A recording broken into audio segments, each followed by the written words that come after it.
चलिए अब श्लोक नंबर 37। आज कोशिश करते हैं कि 2 श्लोक पढ़ लेंगे हम, ठीक है। सभी हाथ जोड़ लीजिए, मंगलाचरण करेंगे।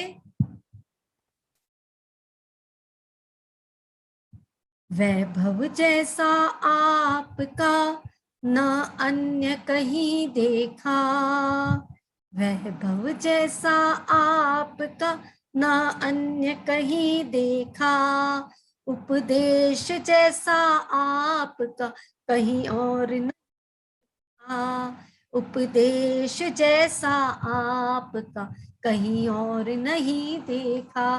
बोलिए देवादिदेव 1008 श्री आदिनाथ भगवान की जय। बोलिए मानतुंगाचार्य स्वामी जी की जय। बोलिए 2400 तीर्थंकर भगवान की जय। बोलिए आचार्य गुरुवर श्री वर्धमान सागर जी विद्यासागर जी महाराज की जय। गुरुवर प्रमाण सागर जी महाराज की जय।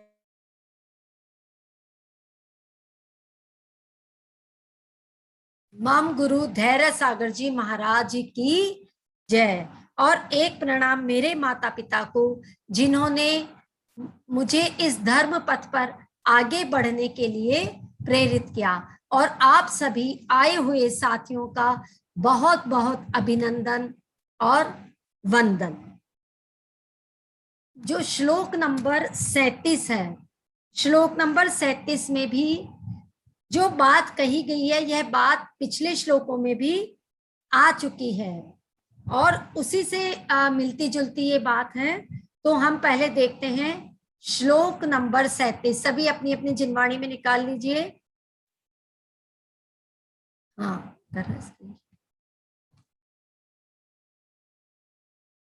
मैं पढ़ रही हूँ, स्क्रीन शेयर होती है, तब तक आप लोग अपनी जिनवाणी में देखिए, ठीक है। इत्थं यथा तव विभूतिरभु जिनेन्द्र, धर्मोपदेशन विधौ न तथा परस्य, यादृक् प्रभादिन कृतः प्रहतान्धकारा, तादृक् कुतो ग्रह गण सेविकासिनोपि। आज स्क्रीन शेयर में थोड़ी सी प्रॉब्लम है। आप सबके पास जिनवाणी है ना? है, बताइए मेरे को, है सबके पास जिनवाणी? ठीक है, वेरी गुड। हाँ, तो अपनी अपनी जिनवाणी में से देखेंगे। इत्थं यथा तव विभूतिरभु जिनेन्द्र, धर्मोपदेशन विधौ न तथा परस्य, यादृक् प्रभादिन कृतः प्रहतान्धकारा, तादृक् कुतो ग्रह गण सेविकासिनोपि। इस श्लोक में मानतुंग स्वामी कह रहे हैं इत्थम। इत्थम मीन्स इस प्रकार। अब किस प्रकार? इत्थम मीन्स इस प्रकार। इस प्रकार से मतलब जो अभी हम क्या पढ़ के आए हैं, जितना भी वैभव भगवान का हमने देखा है, जो 8 प्रातिहार्य देखे वो तो है ही है, उसके अलावा भी जो हमने देखा कि भगवान की शरण में लेने से क्या क्या हो जाता है, तो वो सब इंक्लूड करना है इत्थम शब्द में। इत्थम मीन्स इस प्रकार। तो किस प्रकार? वो सारी विभूति, वो सारा वैभव जो अभी तक हमने 36 श्लोकों तक पढ़ा है वो। तो इत्थम यथा, इस प्रकार, ऐसा, है ना। ऐसा कैसा? तव विभूति, आपकी जो विभूति है, आपका जो वैभव है, आपका जो संपत्ति ऐश्वर्य है ना। तो जैसी ऐश्वर्य वैभव संपदा आपकी है, भूत जिनेन्द्र मतलब उनको हे जिनेन्द्र देव ऐसा क्या किया है? संबोधन दिया है मानतुंग स्वामी ने। तो हे जिनेन्द्र देव, जैसी विभूति जैसा वैभव आपका है, कब? धर्मोपदेशन, धर्मोपदेश के समय। अब धर्मोपदेश कहां पर होता है, कब होता है? समवशरण में। समवशरण में भगवान की दिव्य ध्वनि खिरती है ना, तो उस समय धर्मोपदेश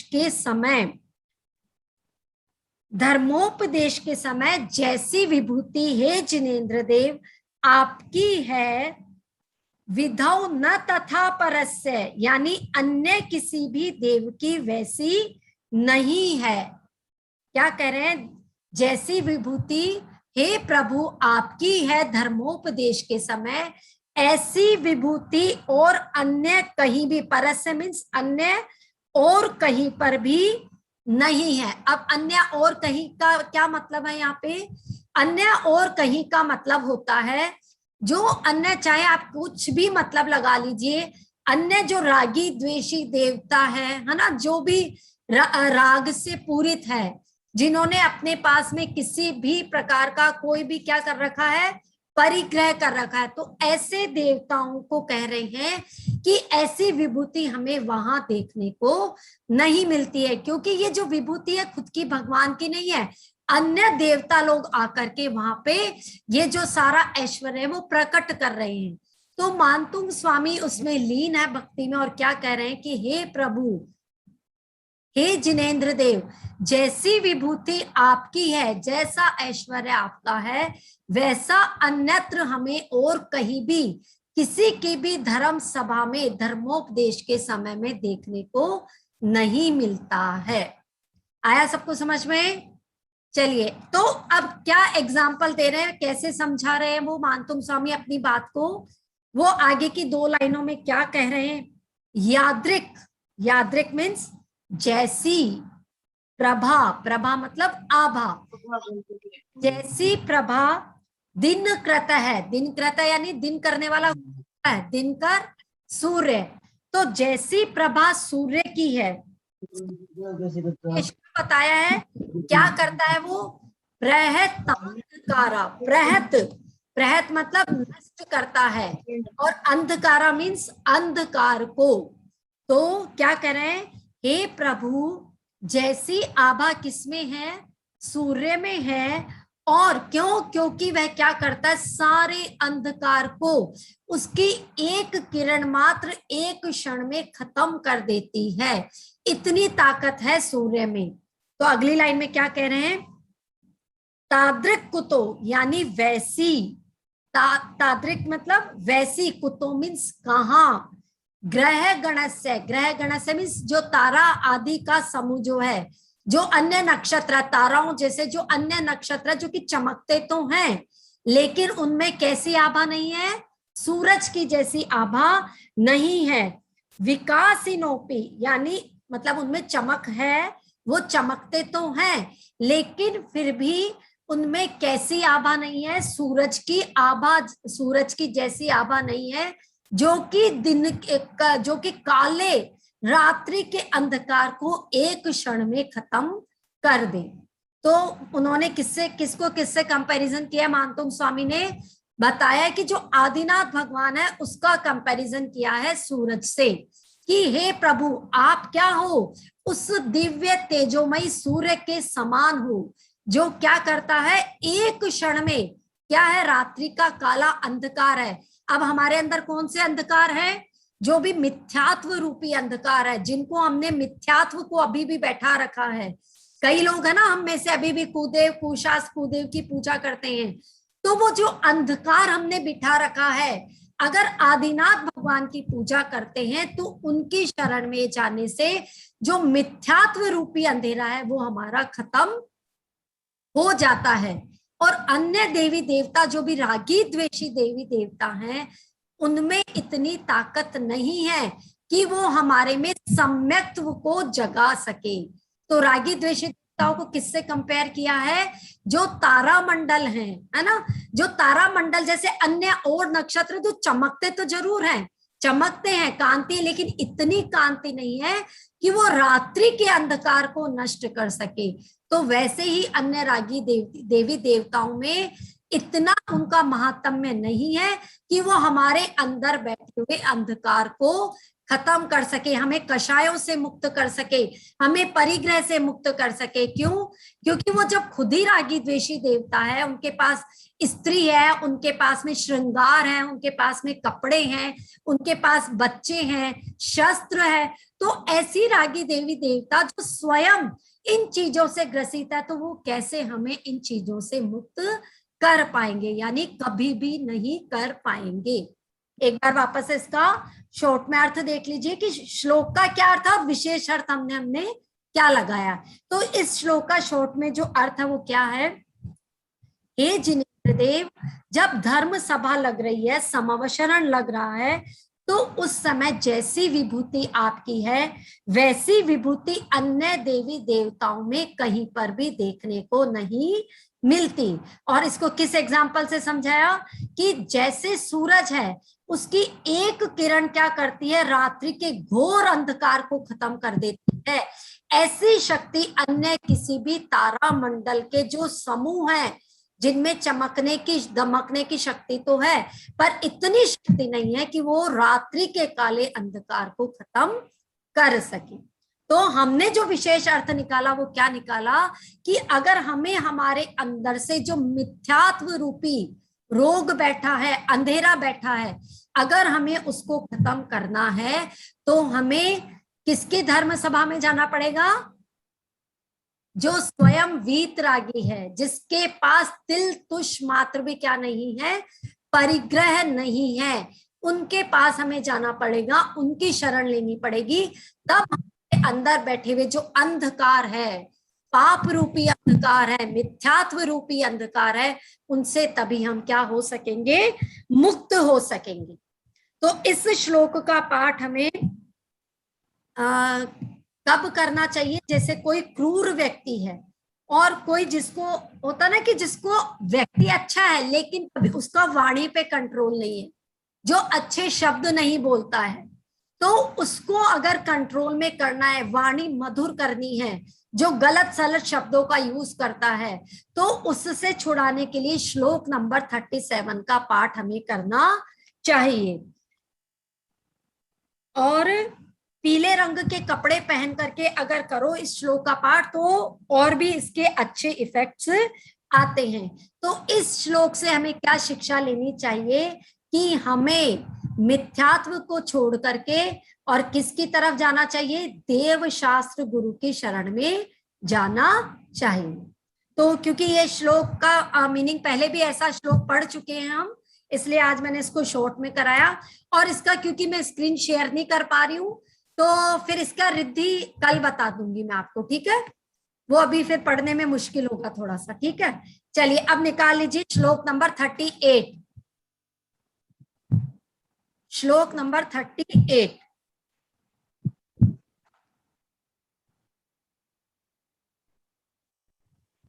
हाँ, मैं पहले रीड कर रही हूँ, आप लोग भी फिर पढ़ेंगे, ठीक है? अब यहां से जो श्लोक चालू हो रहे हैं 38 यहां से लेकर के और 46 श्लोक तक, ये सारे जितने भी श्लोक है ये हमें भय से मुक्ति दिलाने के लिए है। जितने भी प्रकार के हमारे मन में भय होते हैं, अभी का जो संसार है यहाँ के भय अब दूसरे हो गए हैं, लेकिन जब मानतुंग स्वामी ने इस भक्तामर स्तोत्र की रचना की थी तब के भय अलग थे। तो उनके हिसाब से उस समय जो भय थे उससे मुक्त दिलाने के लिए उन्होंने इन श्लोकों की रचना की थी। लेकिन अभी जब वर्तमान में हमारे सामने जब भी जो भय, जिस प्रकार का भय आता है, तो उससे मुक्त होने के लिए हमें क्या है? श्लोक नंबर 38 से लेकर के 46 तक के श्लोकों का पठन करना चाहिए। तो आज हम पहला भय जो है हाथी का भय, ये पढ़ेंगे, श्लोक नंबर 38। चलिए सभी पढ़ेंगे। च्योतन मदाविल विलो कपोल मूल। इसका जो पहला वर्ड है ये थोड़ा सा डिफिकल्ट है ना? क्योंकि इसमें दोनों ही कैसे लेटर्स हैं, हाफ हाफ है। बहुत सावधानी से पढ़ना है इस वाले शब्द को, आधा श और आधा च, तो बहुत ही सावधानी से कैसे पढ़ेंगे। ई तो कोई भी नहीं लगाएगा, आगे ई शब्द नहीं लगाना है। कैसे पढ़ेंगे आप मेरे मुंह की तरफ देखिए सभी। चोतन। कैसे बोलना है? चोतन। ई नहीं बोला ना मैंने? हाँ, कैसे बोलना है? चोतन।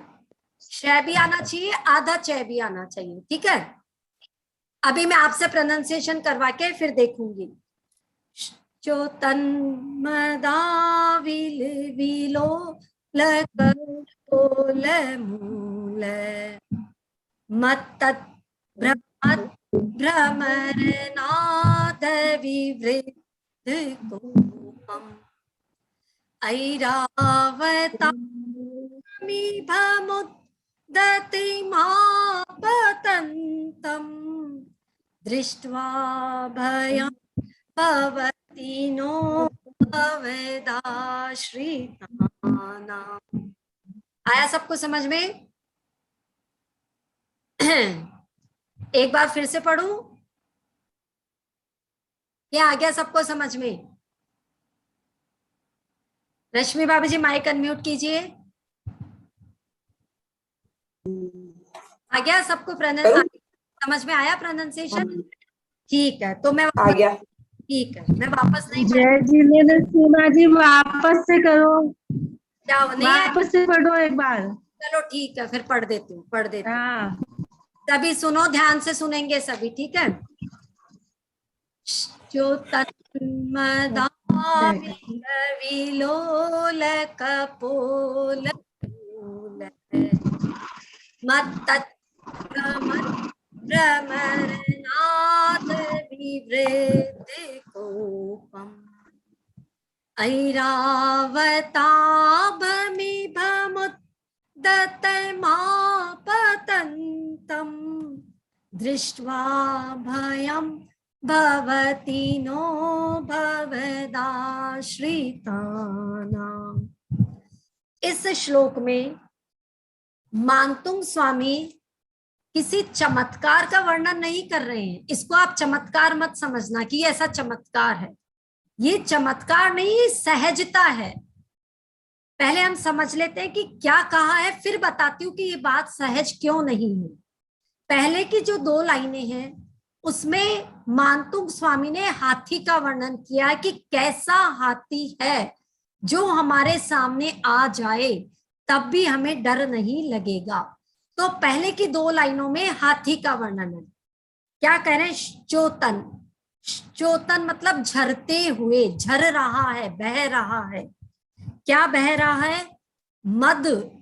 दूसरा शब्द है ना मदाविल। मदाविल मतलब मद प्लस विल, यानी मद से अविल, मद से जो युक्त है, जो झर रहा है ना, हाथी के गंडस्थल से गिरता है, मद गिरता है, वो मतलब मद झर रहा है। विलोल, विलोल मतलब चंचल। कपोल मूला, कपोल मूला मीन्स गंडस्थल। मत यानी उन्मत्त, जो मद से युक्त है। भ्रमद परिभ्रमण करते हुए, भ्रमर भंवरों के। नाद, नाद मीन्स शब्द से। विवृत्त कोपम क्रोध बढ़ रहा है।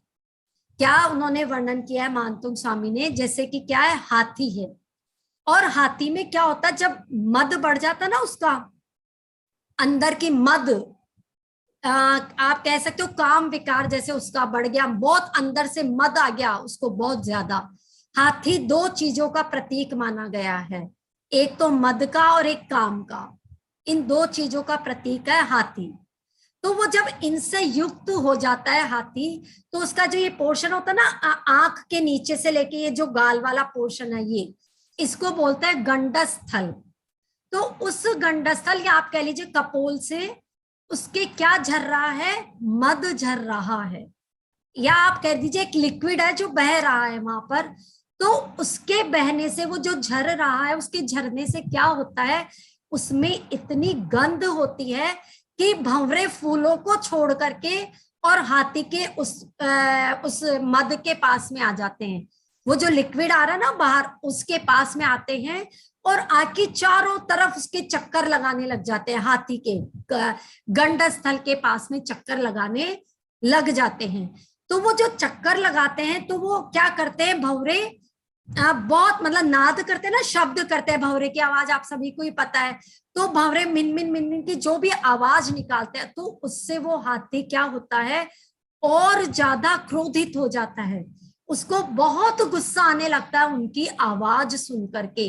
वो पहले तो मद से युक्त था ही, मद से युक्त होने के कारण उसके वो झरा, है ना, मद झरा, और मद के झरने से भंवरे आए, भंवरों ने आवाज की, शोर किया, तो उससे वो हाथी का गुस्सा 10 गुना ज्यादा बढ़ जाता है। ऐसे हाथी की बात बता रहे हैं मानतुंग स्वामी। कैसा हाथी बताया उन्होंने, ऐसा हाथी जो जिसके गंडस्थल से क्या झर रहा है, जिसके गंडस्थल से मद झर रहा है, और मद झरने की वजह से क्या हो रहा है, मद झरने से भंवरे आ रहे हैं, और भंवरे आकर के उसको बहुत ज्यादा क्रोधित कर रहे हैं, बहुत ज्यादा उसको गुस्सा दिला रहे हैं।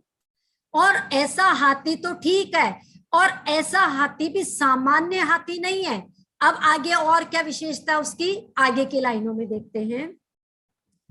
ऐरावता, कितना विशाल हाथी, ऐरावत हाथी जितना विशाल, है ना। अपने यहाँ जैन धर्म में सबसे ज्यादा विशाल काय जीव अगर किसी को बताया है, तो वो किसको बताया है, ऐरावत हाथी को, जिस पर स्वधर्म इंद्र क्या करते हैं, बालक शिशु को जब भगवान छोटे से बच्चे के रूप में, तब उनको बिठा करके और जन्माभिषेक के लिए लेके जाते हैं।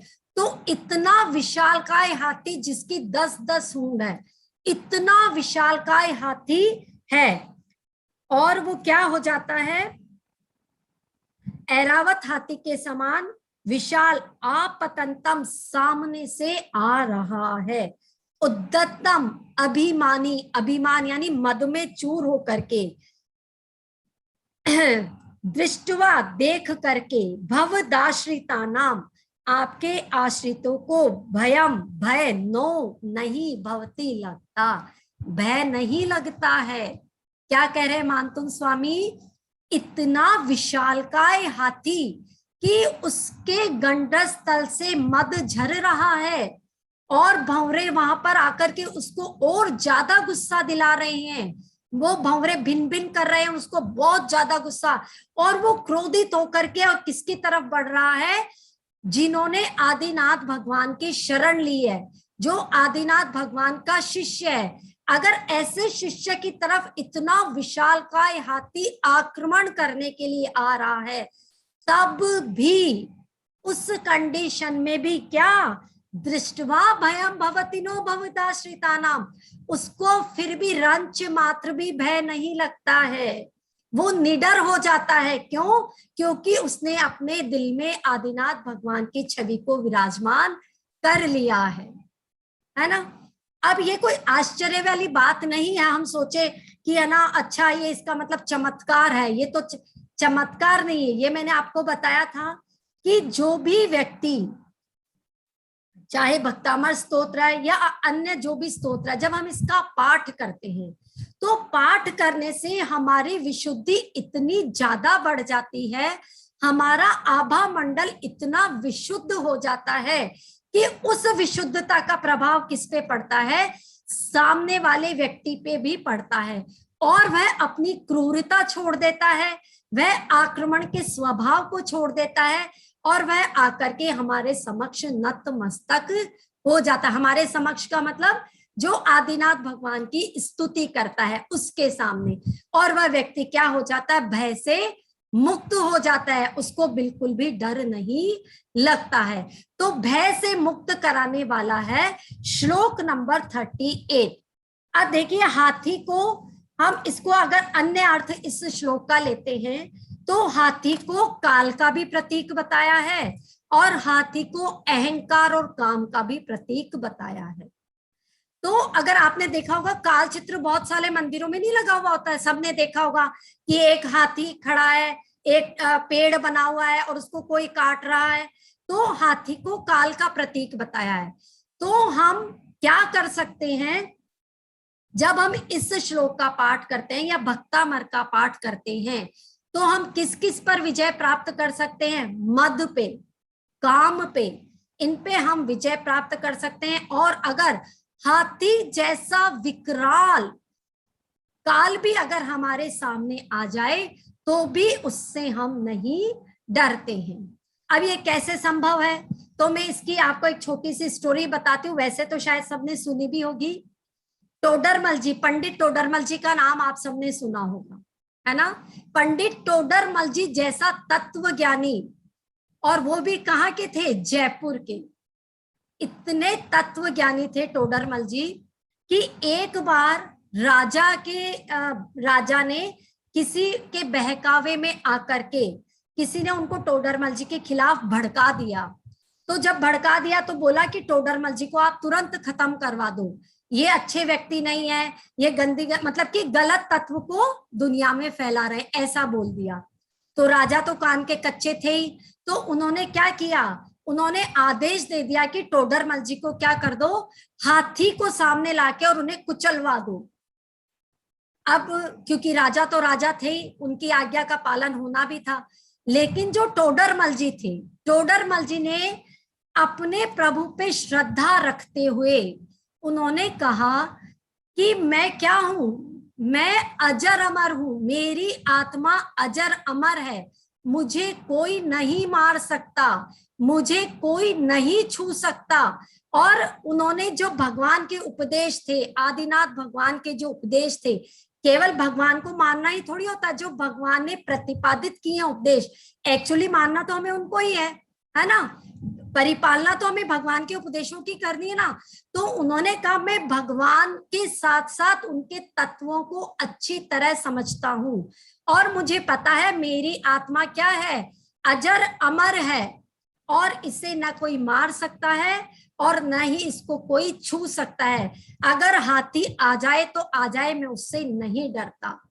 टोडरमल जी को फेंक दिया गया, किसके सामने? हाथी के सामने। और वो बिल्कुल उनके सामने मतलब बैठ गए जाकर के, और कहते हैं कि अपने श्लोक का वाचन शुरू कर दिया। तो क्या होना पड़ता है तब? हाथी को भी उनके सामने नतमस्तक होना पड़ता है। इतनी श्रद्धा, इतना दृढ़ विश्वास रखना पड़ता है, तब हम अपने आप को क्या कर सकते हैं? भय से मुक्त कर सकते हैं। सेठ अमरचंद दीवान की भी कहानी सबने सुनी होगी, कैसे उन्होंने एक शेर को जलेबी खिला दी। शेर के सामने अगर आदमी है, जलेबी है, तो सोचो आप शेर क्या खाएगा? शेर तो अपना शिकार ही करेगा। लेकिन सेठ अमरचंद ने शेर को जाकर के कहा अगर तुम्हें मांस खाना है तो मैं हूं, और अगर तुम्हें अपनी भूख मिटानी है तो ये जलेबी है। अब उनके ओहरे के संपर्क में आने से, किसके सेठ अमरचंद जो दीवान थे उनके संपर्क में आने से उस शेर ने भी अपनी क्रूरता छोड़ दी और शिकार न कर करके क्या खाया? उन्होंने जलेबी खा ली। तो ये क्या, किसका प्रभाव होता है? ये प्रभाव स्तोत्र का, पाठ का। जब हम करते हैं तो विशुद्धि इतनी बढ़ जाती है कि हमारा ओहरा आभा मंडल बहुत विशुद्ध हो जाता है, और उसके विशुद्धता के प्रभाव में आने से जो क्रूर से क्रूर प्राणी है वो भी अपनी क्रूरता को छोड़ देते हैं। ऐसी ही एक घटना प्रमाण सागर जी महाराज ने भी सुनाई थी कि रत्नागिरी के जंगल में एक बार एक फैमिली जा रही थी, है ना। रत्नागिरी के घने जंगल, सोचो आप, इतने घने जंगल, और वहां पर 4 हाथी आ गए। और वो भी ऐसे वैसे हाथी नहीं थे, जैसे मैं जिन हाथियों का वर्णन किया ना अभी अपन ने ऊपर, वैसे ही कि चारों एकदम तेज गति से, स्पीड से आ रहे थे। अब जो वो फैमिली थी वो डर गई। पहले उन्होंने सोचा कि हम तो छोटे छोटे से जीव और ये इतने विशालकाय हाथी, और वो भी 1 2 3 नहीं 4 हाथी। तो उन्होंने क्या करा? भक्तामर का पाठ करना चालू किया। अभी तो उन्होंने सिर्फ 2 ही श्लोक पढ़े थे, सिर्फ 2 श्लोक पढ़े थे कि वो चारों हाथी जो उनकी तरफ आ रहे थे उन्होंने अपना मार्ग बदल लिया, और चारों हाथी ने अपना मार्ग बदल करके वो दूसरी दिशा में चले गए। तो यह है भय से मुक्त होने वाला श्लोक। अब आपको सबको समझ में, अभी मतलब मैं क्या बताती हूँ तो बताए जाती हूँ, टाइम हो रहा है अपने पास में, टाइम हो गया अपना। तो कहने का मतलब ये है कि ये श्लोक जो हमने पढ़ा ये भय से मुक्त कराने वाला है। और हाथी भी क्या करता है? हमारे सामने, या जो आदिनाथ भगवान का अनुयायी है उसके सामने वो क्या करते हैं? अपनी क्रूरता को छोड़ देते हैं और हमें भय नहीं लगता है।